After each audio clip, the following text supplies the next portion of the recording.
పటాన్చేరు ఆసుపత్రిని 15 రోజుల్లో ప్రారంభించకపోతే జిల్లా వైద్య ఆరోగ్య శాఖ కార్యాలయాన్ని ముట్టడిస్తామని ఎమ్మెల్సీ అంజిరెడ్డి హెచ్చరించారు. ఆసుపత్రి ప్రారంభంలో జాప్యం జరుగుతుండటంపై ఆయన తీవ్ర ఆగ్రహం వ్యక్తం చేశారు. ఈ సందర్భంగా అధికారుల తీరుపై మండిపడ్డారు.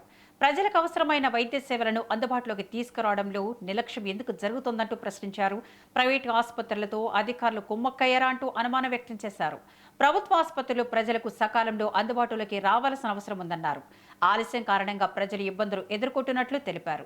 నిర్ణీత గడువులోగా పటాన్చేరు ఆసుపత్రిని ప్రారంభించకపోతే ఆందోళన మరింత ఉధృతం చేస్తామని ఎమ్మెల్సీ అంజిరెడ్డి హెచ్చరించారు.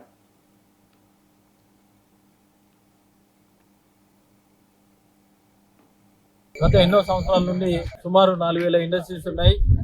అప్పుడు పొల్యూషన్ తో ఎఫెక్ట్ అయ్యి గతంలో పొల్యూషన్ కంట్రోల్ బోర్డు అదే విధంగా డాక్టర్ కిషన్ రావు గారు ఫైట్ చేసినందుకు ఇక్కడ అందరికీ వైద్యం అందాలనే ఉద్దేశంతోనే అన్ని ఇండస్ట్రీస్ కలిసి సుమారు 200 కోట్లు ఇవ్వడం జరిగింది. ఇచ్చిన తర్వాత అందులో భాగంగా పొల్యూషన్ కంట్రోల్ బోర్డు 184 కోట్లు రిలీజ్ చేయడం జరిగింది. దానికి జీవో నంబర్ 82/16/7/2022 లో జీవో రిలీజ్ చేయడం జరిగింది.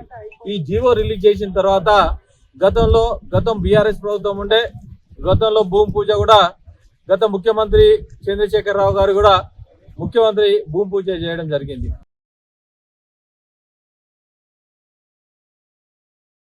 గత ఎన్నో సంవత్సరాల నుండి సుమారు 4000 ఇండస్ట్రీస్ ఉన్నాయి.